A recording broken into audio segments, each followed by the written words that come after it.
All right, TGI Friday, August 20th, 2021. On a side note, I'd like to give a shout out and happy birthday to my son Adam. Turned 30 today. Love you. Thank you for teaching me the definition of the word responsibility. I look forward to having a drink with you later tonight. With that being said, let's rewind the last couple of weeks in this city.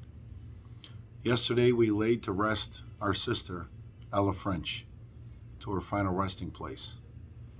The tragic events of August 7th were tough on all of us, mostly Ella's mother, brother, and family, and friends, and coworkers. There's a lot of healing and long days ahead for a lot of them and us, but I don't want to discount the long road ahead for Carlos Llanes and Josh Blas.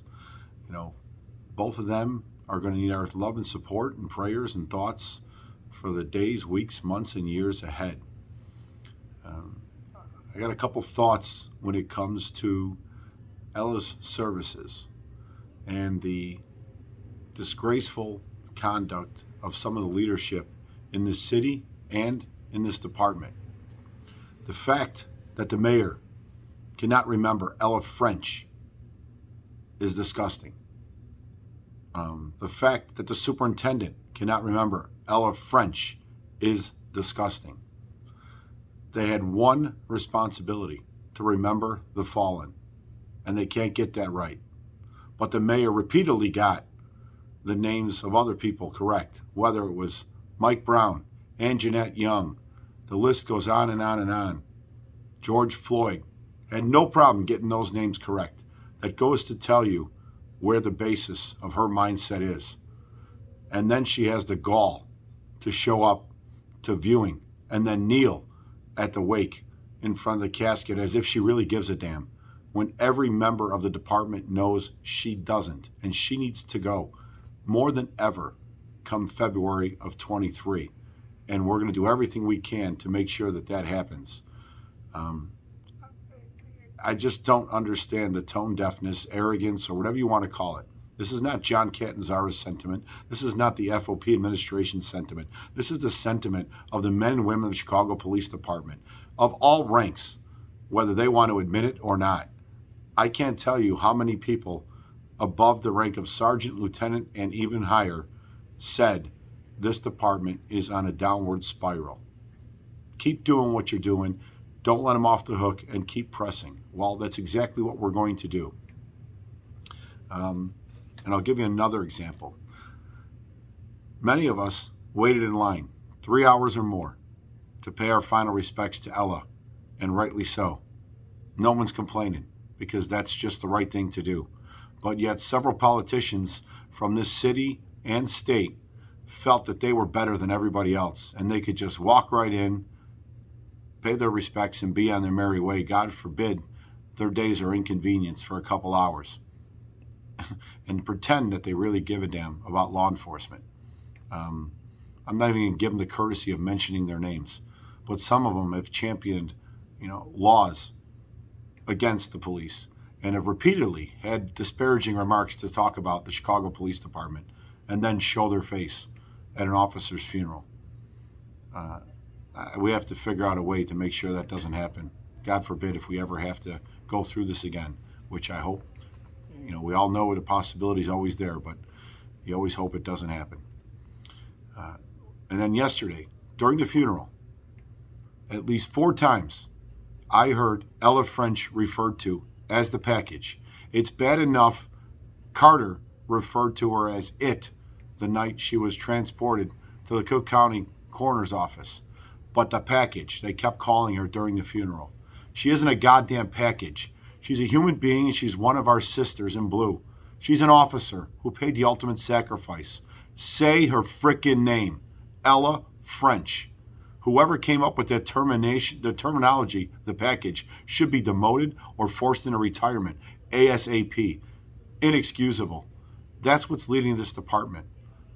I am appalled at the behavior of our brass and how they treated this whole tragedy. differently than anyone else ever before. You could just ask for all the line of duty funerals we've had.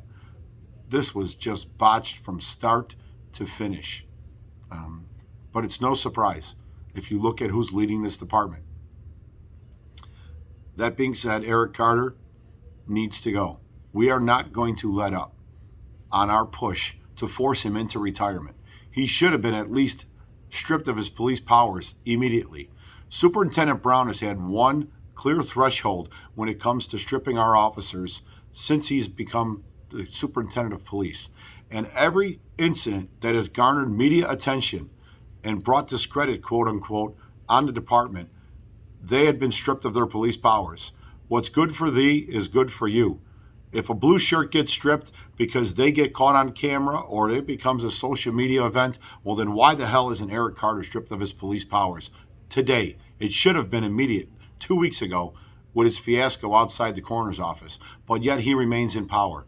He has no confidence of the men and women of this police department. That's black, white, brown, blue shirt, white shirt, it doesn't matter. Nobody has respect for that first deputy, but yet he remains in power because he is doing the mayor's bidding. We're not letting it go. We're going to keep pounding this drum until we are heard as a membership. It's pretty sad that it has to get to this, that the mayor wants to play politics with this, that even the superintendent wants to ignore the wishes of the membership. He's really teetering on the same kind of sentiment from the department members himself. Something needs to change sooner rather than later. There is an anger building within this membership, and it's about time there's a day of reckoning for some of the people responsible for it.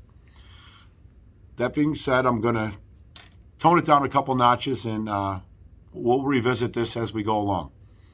Yesterday at the benefit, I talked about something in the works on Sunday for Carlos. There's a couple little hitches in that. Carlos might be moving on to rehab, so we don't know exactly how that's going to pan out on Sunday. But stay tuned as details get decided. We'll put something out, hopefully. If it's not the original plan, it'll be Plan B. But I can guarantee you it will be thought out and it will be respectful of our brother who's going to have a long, long road ahead of him. We will also be having a gigantic fundraiser at some point in the next few weeks to month, no more, in order to help the Yanez family dealing with the not only tragedy of Carlos's injuries, but the financial crisis. And you know, it really hits home when everybody has to stop. It's not just Carlos that's affected by this. Everybody in their family has dropped pretty much what they're doing to support him, as it should be. And it's incumbent upon us to make sure their lives are as stress-free as possible, and that's what we're going to do.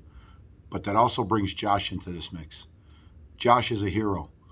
We need to support him every day from this day forward for his behavior and actions that night that put an end to this violent tragedy. So you see him, you know him, reach out to him, hug him, talk to him, let him know he's loved and respected. And we're going to kind of keep a serious eye on Josh here. I don't want him feeling lost in the shuffle. A little lighter note.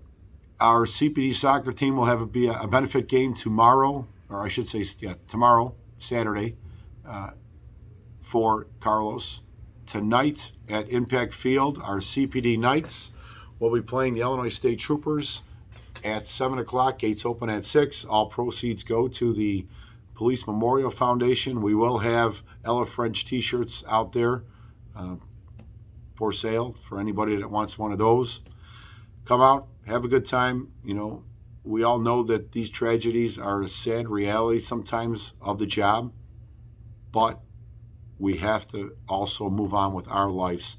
And events like tonight, especially because it's another police department we're playing, gives us the opportunity to mingle with like minds and just kind of let our guard down and just be adults. With that being said, love y'all. Keep fighting the fight. We certainly will. Have a safe weekend. See you next Friday.